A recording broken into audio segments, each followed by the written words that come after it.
Welcome to Module 9 of Applications in Engineering Mechanics.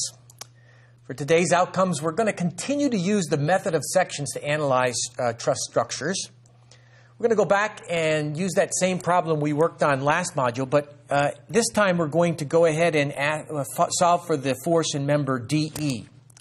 And so my question to you is, let's assume that I've given you this problem, and how would you start? What would you do first? Try to do as much as you can on your own before coming and watching the rest of the video.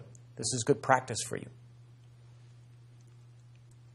So what you should have decided was, okay, I'm going to use the method of sections again. I'm going to cut through the member of interest. In this case, it's DE.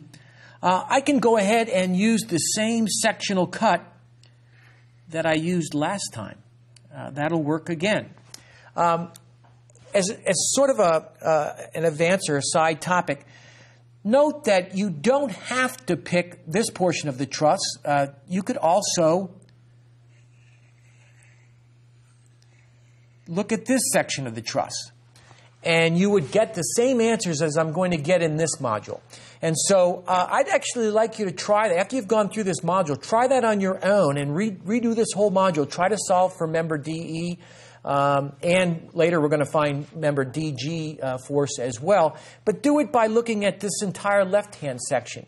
And you can double-check yourself. Okay, so here again is the section free body diagram for the section that we've cut out.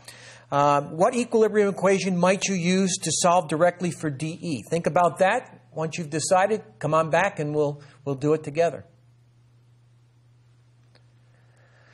Okay, I would recommend that we go ahead and sum the moments about point G. The reason I'm going to do that is because we have found FGH. We said that was 3.29. That was from last module. But if I want to solve for FDE directly, by summing moments about G, this unknown FDG goes through G, and so only FDE will cause a moment. It's the only unknown that will cause a moment, and we can solve for it directly. So go ahead and do that. When you're finished, come on back, and we'll do it together to make sure that you've been able to solve it correctly.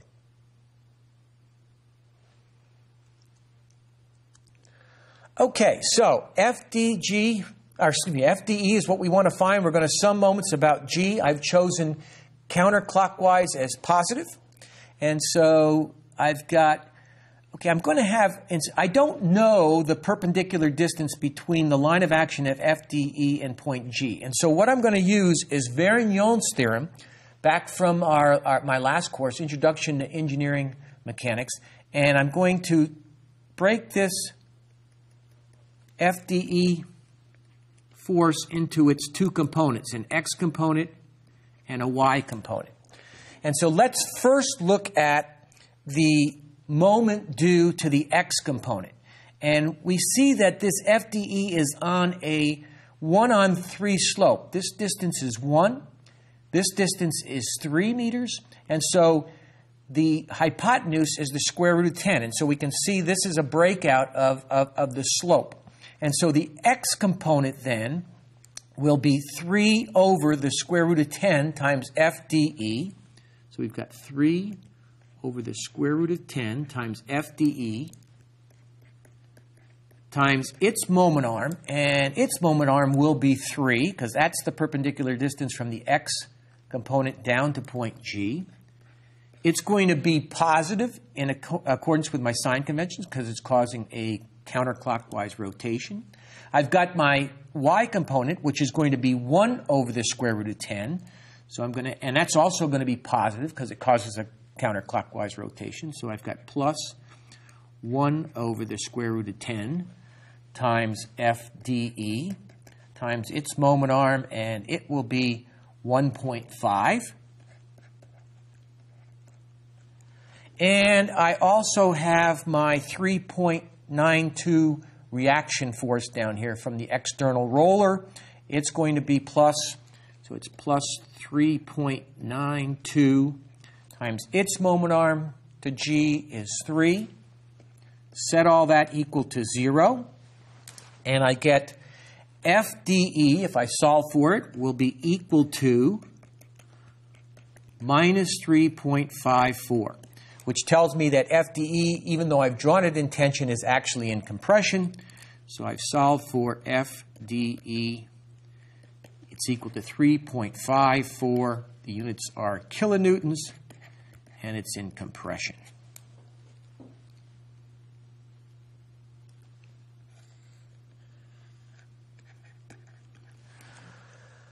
Okay, so let's actually go on, and I'm going to ask you the question now, how might you go about solving for FDG? We found FGH in the last module. We've now found FDE, and I've turned the arrow around. I've gone ahead and drawn it now in compression with a magnitude of 3.54. How might you find FDG? Okay, what you should have done or said is, let's go ahead and sum forces in the y direction, because the only unknown now that I'll have by summing forces in the y direction will be FDG. You could sum moments about E. That's another option, or some moments about R.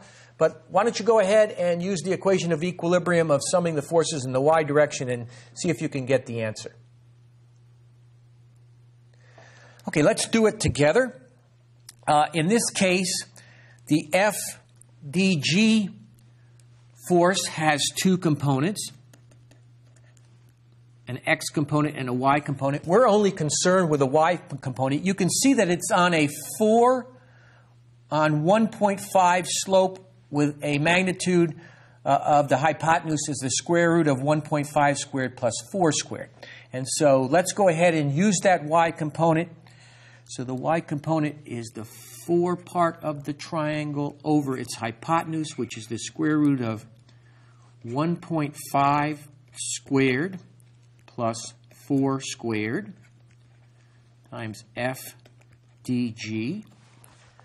I have the y component of the FDE force. Since I've drawn the arrow down now, and it's a positive value of 3.54, it's the one side of the 1, 3 square root of 10 triangle. So that's going to be minus, in accordance with my sign convention, 1 over the square root of 10 times 3.54. I've got my 3 kilonewton force acting down at G. I've got to include it on my free body diagram. And I have my 3.92 reaction force up. And so if I solve that, I get FDG equals 0.213. It's positive. And so that means that I've drawn it in tension. It is indeed in tension. And FDG then is equal to 0.213 kilonewtons in tension. And so we've solved for both of those members. Okay.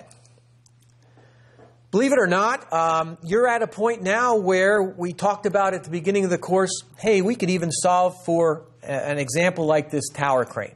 Now, certainly this worksheet I've given you is not quite as complex as the tower crane, but it's just a portion of the tower crane. You could certainly analyze now a structure like this tower crane. And so I want you to practice on this small portion of what appears to be a part of a tower crane and solve for member HI. Solve for member HI's force. And I've got the solution in the module handouts, and I'll see you next time.